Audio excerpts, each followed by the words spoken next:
Go ahead, put it on real tight. Hope you brought your best tonight. They say they got the fireworks, yeah, they say they got the show. You're around the shoots, you're the best, so let's go. This is Texas Toast, a production of TSE Entertainment. I'm your host, Miss Helen. Kick back and enjoy as we toast the best from Texas. Hello, everyone, and welcome to Texas Toast. I'm your host, Miss Helen, and we're bringing on a different type of guest, probably one of the most important guests we've had in a long time, because Mr. Mike Sandberg has been in the music business for a long time, has deep ties to TSE Entertainment, who were a product, actually, of TSE Entertainment, the Texas Toast podcast is. And so, hello, Mike Sandberg, and welcome to you. Well, hi, how are you today? I'm doing good. Of course, just to kind of give the listeners a backstory on this, we tried to do this the other day, and everybody that listens knows where I live, and we lost the internet. So we're going to get started again and jump right in. You were telling such wonderful stories about how you actually got started in working in the music business. Okay, well, I guess we'll start over again. I was a pipe fitter in Local 211 and working in Montana. Matter of fact, I was a union steward out there. And a friend of mine had a band, played bass in a band, country band. And my wife and I used to go country western dancing quite a bit. And we knew them real well and everything. We went to all their shows. So he asked me one day, he said, you know, the guys in the band asked me to ask you if you'd be considered managing us. And I said, doing what? He said, managing. I said, I don't know anything about managing music business. He said, no, but we know you're full of crap and you'll figure it out. You know, so anyway, I guess my talking got me in trouble. So we started booking these guys. Little Texas was the name of the band. And within a month, they only worked Fridays, Saturdays, and Sundays. So within a month, I had them booked up for the whole year because they were really a good band. So matter of fact, they ended up buying a big dance hall in Alvin called, I can't remember the name of it now. Anyway, we started from there. They were booked up, and then other bands started calling me and asked me if I could do the same thing for them and stuff. And I figured, well, if I'm gonna waste my time, I might as well make something out of it. So I said, okay. So I started off, and I've been pretty selective. Most of the bands that I represented locally, I picked. Mm-hmm. Mike Black being one of them. Right. We're going to discuss that. Yes. And so, Mike and I have been friends for a pretty good while now, because I've been in this business for 42 years when I sold the company to Mike and retired. But anyway, the reason and the name of the Texas Sounds is because we wanted to represent all the sounds in Texas, not just country, which is 90%, but we wanted to represent all the others. One of the things that we did hitch on that we, just found unbelievably good was the Tejano market. And we booked Selena, Emilio, all of them, David Lee Garza, you name them, we booked them. Mm-hmm. And we found out most of the county fairs and stuff, 40 to 50% of the population of the county was Hispanic. And so they started showing up big time at shows. I think we had Selena in her hometown of Clute, Texas at the Mosquito Festival, first time ever. And she drew like 30,000 people, and that's pretty remarkable for that small town. Yes. And that is always one of the hottest festivals there is. When I was in radio, I would work Mosquito Festival pretty much every year for many, many years. And that was always the one. Make sure you have your rubber boots just in case it's rained, or dress very cool and have lots of water, because it's always so hot. I booked that festival for 27 years. Well, and I think I had dealt with you before, setting up interviews and stage intros. So anyway, yes. Anyway, that's we included them in the market and found out it was quite good, And so other than that, just picking out, I was a member of the Texas Festival Association. I was on the board of directors for about 12 years, I think. I was also on the board of directors for the Galveston County Fair and Rodeo, which is my hometown rodeo and stuff. And I was entertainment director there for, I don't know, 30 years, something like that. But the big thing is we wanted to make sure that people got quality entertainment for what they were paying for. People got they still get a great deal on entertainment now compared to pricing and stuff. Yes. But met a lot of people that I really am good friends with now in the entertainment business. A lot of good artists that, and I found out the ones that are really the best at it, they don't need to know it. They already know it. They're easier to work with because, like Willie Nelson, for instance, one of the greatest guys in the world to work with. He knows what it's all about, and it's pleasing the audience. I managed Johnny Lee for 14 years. I remember one time we did a show and John Connolly was on the show with Johnny Lee. And so Johnny Lee sold, I don't know, $3,000-$4,000 worth of merchandise when the show was over. And he said, how do you do that? He said, you get off that bus and go meet your fans and sign autographs. Great That's how you story. do that. Great story. So, he kind of learned a lesson there too, but like I say, I worked with Mike Black a bunch and, we did a lot of opening acts, and my goal was to take local bands and use them as opening acts for bigger bands to help give them a boost in their popularity and stuff, which I think we successfully did for several. I see guys on the radio now that, they didn't have a chance a long time ago, but they're there now because they followed this little rule, of pleasing everybody and stuff. But, so anyway, that's kind of how it got started. And my wife and I are both big part. I wouldn't do this without her going along with it. I've been married 58 years last week. Oh, congratulations. That's awesome. So I'm not going to do anything that's going to upset the cart, happy wife, happy life, that kind of thing. But my wife worked at the post office in Lake City. So every day at 4:00, she'd get off. She'd come to the office in Dickinson. She'd do typing and paperwork and contracts and stuff. And then the next morning she'd take them with her that night. Next morning she mailed everything from the post office when she went to work. I remember one time we had, I think it was Gary Stewart at Eddie's Ballroom in Manville, Texas. And it was on a Friday. She worked on Saturdays. So we went to the show and took care of business and everything. And it was a great show. I love Gary Stewart. He was kind of a kook, but he was a great singer. I loved his beer joint music, and stuff. But I dropped her off at the post office at 4:30 that morning from the club to go to work, because that's what time she had to go to work. So she put up a lot of sacrifices, and and we went a lot of places. Biggest thing was, there's probably not a beer joint in this state that I can't tell you what you're going to see when you walk in the front door, because I've been to most every one of them. I always felt like it was better to do business in person with somebody. Once you get to know them, then you've got them as a customer, once they get to know you. But, the biggest thing is person to person is always better, and of course the internet wasn't even in existence when I started. And, and that's what I think is so amazing is you came in ground zero. Now people that manage musicians, or they have a venue, or they're booking artists, or they're promoting them, there's kind of a template set up. And I think you probably contributed that, because you had to just dig in and figure out how to navigate these waters. I'm sure that you made some mistakes and then learned from them, but you started with nothing. Exactly. I had no earthly idea. But it doesn't take long if you're just honest with people, and you do the right things and stuff. People start cooperating with you. I probably was better known in Nashville than I am here, as far as all the entertainment agencies I had to deal with there. Because regardless, if you're booking a big act, you still got to go through their management, right? And stuff. So the more people the better it is, and of course your reputation of what you do. When I remember, Baytown 4th of July. I did that for 30 years, 3rd and 4th of July. And I had somebody there. I'm trying to think of who it was now, but tequila makes your clothes fall off. Oh, Joe Nichols. Joe Nichols. Well, Joe Nichols was it Joe Nichols? And anyway, nobody had heard the guy drew 20,000 people, and did a great job. What? Blake Sheldon. Blake Sheldon was a fill-in.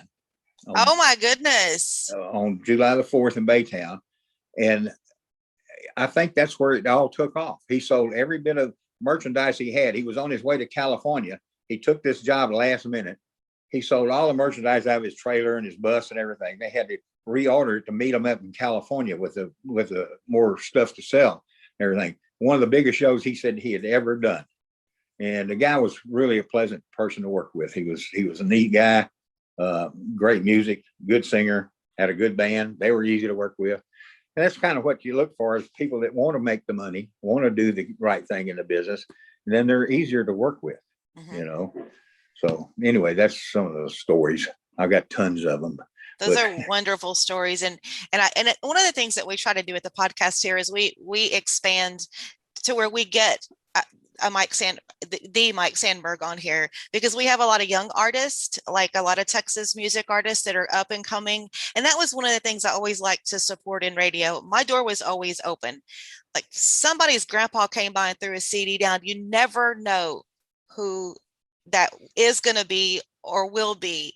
And then maybe they just need some encouragement.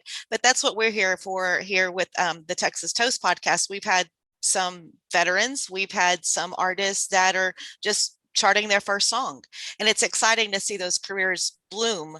And I think we kind of parallel with what you've been talking about, is them being honest and getting out there and working and getting out there and shaking the hands and meeting people.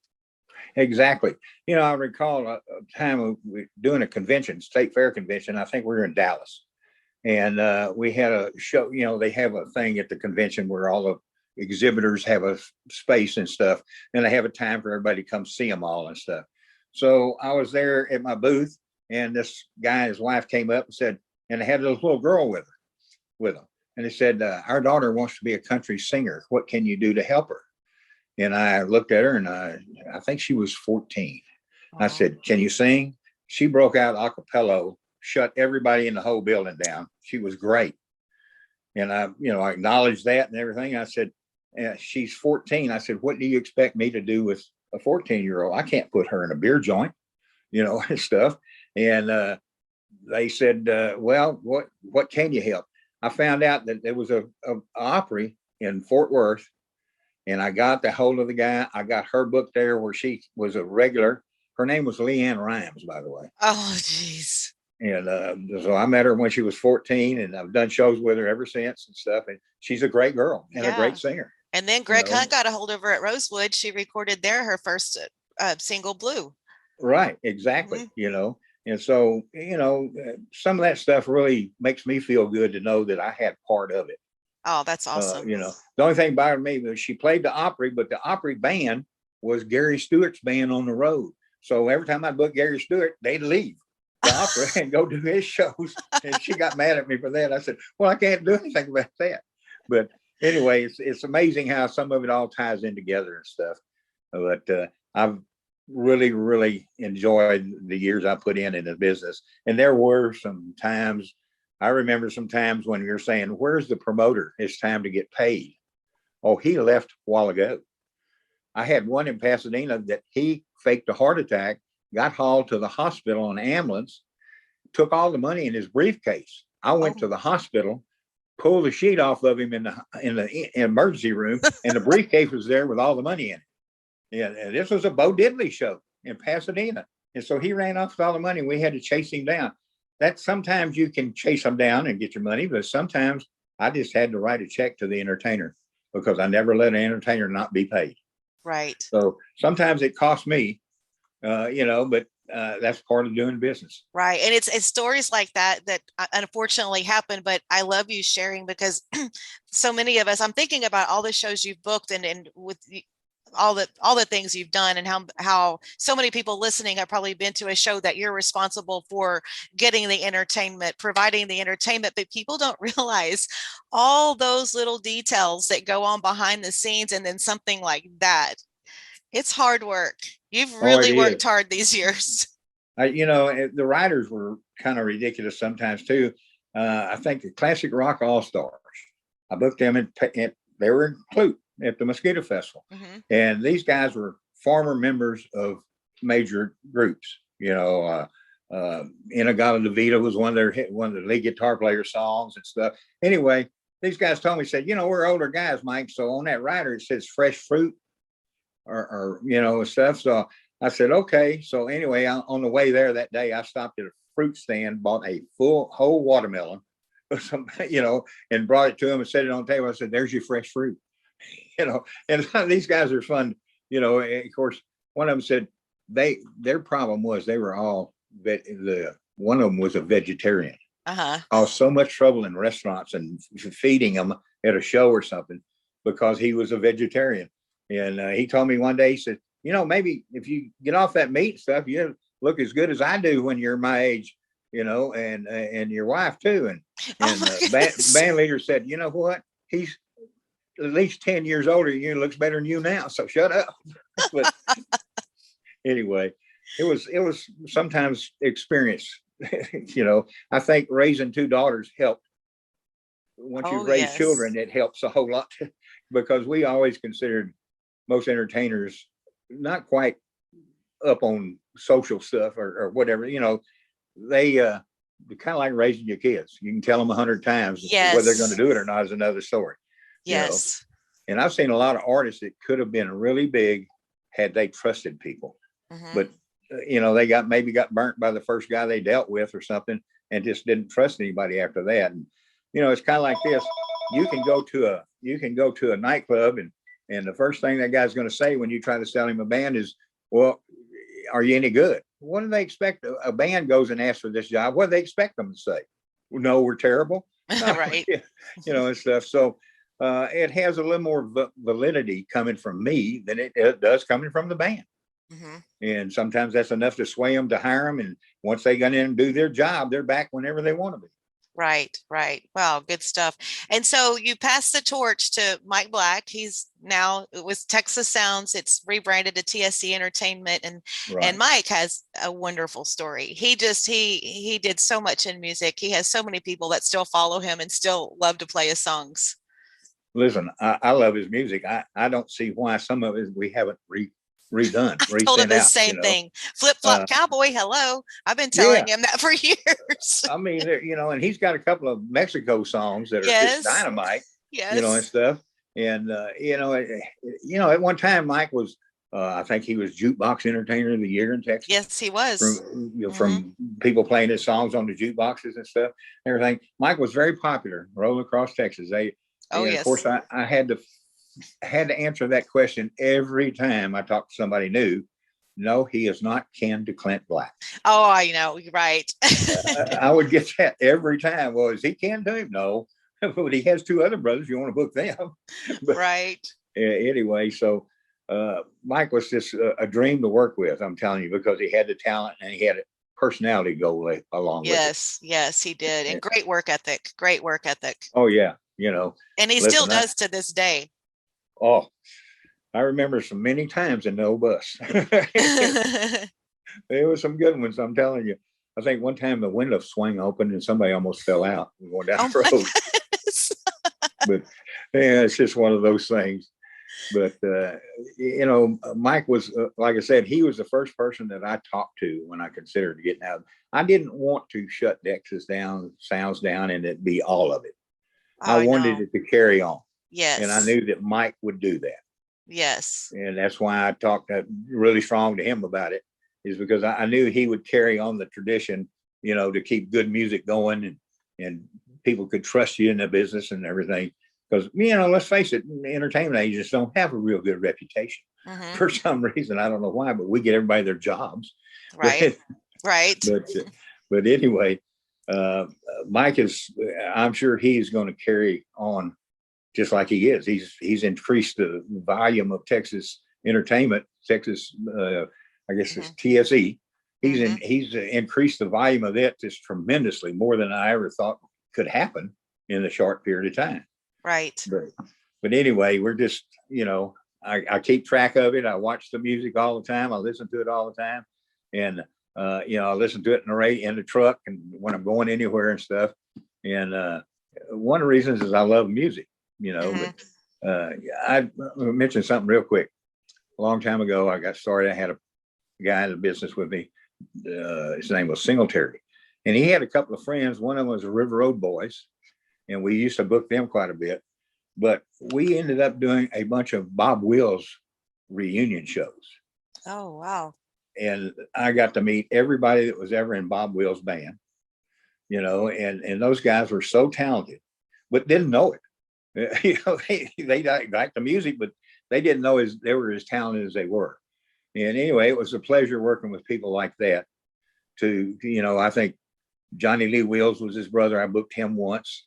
And so anyway, we did a lot of these festivals everywhere across the state of Texas, especially. And it was a big seller, so always looking for something that would entertain the people better. Right. Well, you have just been awesome to listen to stories and the wealth of information that you passed along just in a few short minutes that we've been on the podcast. So my question now is, so what are you doing these days? I'm playing golf. Good. When I can. I got a swimming pool in the backyard. I swim in there a bunch. Always trying to lose weight. That's one of those things. But unfortunately, somebody said, why don't you act your age? I've never been this old before. I don't know how. So it's just, I don't do as much traveling and stuff as I used to go to shows and stuff. We used to go to shows every weekend. It got to where when I finally retired, come 9 o'clock on a Saturday night, I was miserable if I was at home. I was like, boy, something's missing. I did something wrong, and stuff. But, finally get over it and stuff. But I still miss it a whole lot. And I try to go to some of the reunions, Mickey Gilley's deal and stuff like that, occasionally to get to see all my old buddies again and stuff. But mostly raising great grandkids or playing with them and, just having a good time being old, I guess. That's awesome. That's awesome. Well, I can't thank you enough for taking the time to visit with us. We've been wanting to get you on the podcast for quite a while, and we're building, and I'm very passionate about Texas music, fishing, and the Astros. So there you go. So yeah, but it's it's been a pleasure visiting and getting to know some of the new artists coming up. It seems like it comes in like cycles, how they cycle through. I'll tell you this right now. I learned over 42 years, country music is in a 5-year cycle. Every 5 years you go from country outlaw to, it goes to different things. And different artists get to come in and have their way with it and stuff. But it does run in cycles. And if you just wait till your cycle comes around, but it's amazing how it works like that. Yes. And I had the privilege of Kevin Fowler, Corey Morrow, Pat Green, all those guys. I booked their first shows. I remember that because I shoot, Kevin, I think probably one of his first radio interviews was with me, but I remember he was playing maybe Brazoria County Fair. I don't know where it was, but you were my contact. Yes. For the interview and the stage intro. Yes. Right. I think it might have. Great. Yes. Kevin's a great guy. Well, and he's a prime example. I was also promotions director, and we would work, Kevin and I'd work closely together on promotions. And there was times I finally said, I'm not even going to do any more meet and greets because he will stand at the table to 4 a.m. and sign babies. He would come off that stage and go straight to the people. Austin County Fair. That's my home county fair. Okay. Well, that's where I grew up. He played there, and he comes back after the show. Concessionaire guys that's selling this stuff is there, and he says, we got a set a new record tonight. We sold $5,000 or $6,000 worth of stuff. He stayed there until I think we had to beg him to leave. That's it. If somebody was there wanted to talk to him or get an autograph, he didn't leave. He was there. That's exactly right. I saw it time after time after time. And even after 5 or 6 years that he was already, a mainstay on the county fair stages and music festivals, he still did the same thing. And then I thought it was cool too, because at the time, during that one time when Ken Tondre was his drummer, Ken would bring the drumsticks down and hand them out to the kids. Yeah, it's like they would do that. It was just amazing. I have a set of those drumsticks. I did too, and I can't find them. They gave them to my son, and somewhere they're in a box. I understand. I have a lot of stuff I collected over the years, and stuff. A lot of pictures and everything. Right behind me on the wall, there's a picture. Move out of the way. There's Willie Nelson and me right there. I was seeing your pictures. Those are awesome. But anyway, I got a ton of that stuff, and I don't know what's going to happen to it when I'm gone because I just can't let it go. Oh, you can't. It's just too valuable to me personally. Right. But anyway, I've like I said, I welcome the business. I just wish I was young enough. I'd be back in. I can tell. You're just like a racehorse. You're ready to go, but You paid your dues and had your time, and you passed the torch to the perfect person. Well, I hope so. I think I did. Mm-hmm. We've developed a really good team here at TSE, and we're like family. Yes, and honestly, that's what it has to be, and everybody pulling in the same direction.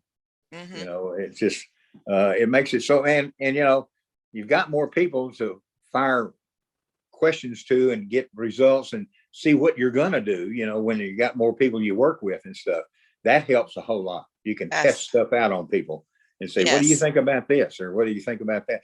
I put Mike Black with some Tejano artists, and in San Antonio, big seller. I mean, I think he was with Emilio at a festival there, and he opened for him. And of course, that gave an exposure because Tejano fans like country music also. Yes, they do. So, it all filled in together and stuff. It made perfect sense, Absolutely. And gave the people what they wanted to see. Right. Instead of having something shoved down their throat they didn't care about or something, Right.